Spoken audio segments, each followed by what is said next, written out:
आगे का प्रभाव लौकी हमनी के भोजपुरिया समाज में? देखिए वार्ड काउंसिल का बोला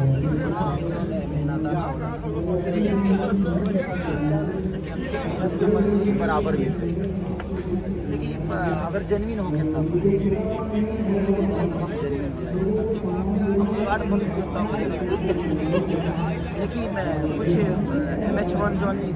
MH1 से हमारे काफ़ी रिलेशन था, अभी फॉरवर्ड है मैंने जैसे हमारे इससे जुड़ल सबके दिल से धन्यवाद। बाकी कम से कम ये लोग अपने माध्यम से सब कलाकारों को एक साथ लोगों को दिखाते हैं, ये खुशी है हमारे लिए, क्योंकि हम बहुत कम ऐसे एक दूसरे से मिल पाते हैं। तो यही एक जरिया होता है कि हम एक दूसरे के साथ रह लेते हैं, एक दूसरे के दुख सुख पूछ लेते हैं।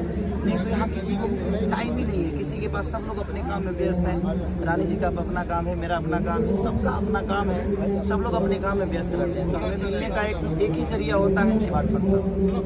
तो लेकिन मैं चाहता हूँ कि मैं भोजपुरी से एक अपील करना चाहता हूँ कि जेन्युइन वार्ड हो और सबके लिए हो, और जो हकदार हो उसी को मिले। ये नहीं कि हाँ वहाँ पे भाई ये मेरे हैं तो इनको दे दिया जाए, ये मेरे हैं तो इनको दे दिया जाए। आप पब्लिक वोटिंग करा लीजिए, हाँ उसमें जिसका वोट ज़्यादा मिलता है उसको आप दीजिए, क्योंकि पब्लिक ही जानती है कि हाँ कौन वार्ड जेन्युइन है और कौन सी सिनेमा ज़्यादा देखी गई है और कौन जनता को पसंद है। तो अगर उनसे आप पोलिंग करा कर करेंगे तो शायद मुझे लगता है कि वो ज़्यादा बेस्ट होगा, क्योंकि उसमें किसी का दबाव नहीं होगा कि हाँ ये मेरे हैं तो इनको दे दो, उसको दे दो, इनको दे दो। इसी वजह से मैं थोड़ा सा वार्ड फंक्शन से दूर, मुझे लगता है रानी जी भी दूरी हो गई है, काफी दूर हो गई हूँ। बट फीफा से उम्मीद है क्योंकि पहला शो है, तो आज हम देखेंगे कि फीफा में क्या क्या होता है।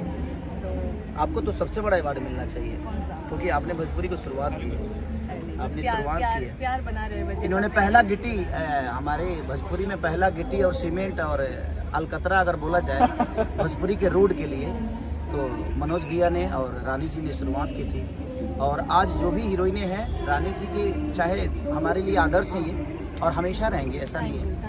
और रानी जी का एक योगदान हमारे भोजपुरी इंडस्ट्री के लिए बहुत बड़ा है, क्योंकि इन्होंने दोबारा अगर लोगों को काम करने का मौका मिला, हीरोइनों को चांस मिला, तो रानी जी का बहुत बड़ा योगदान है।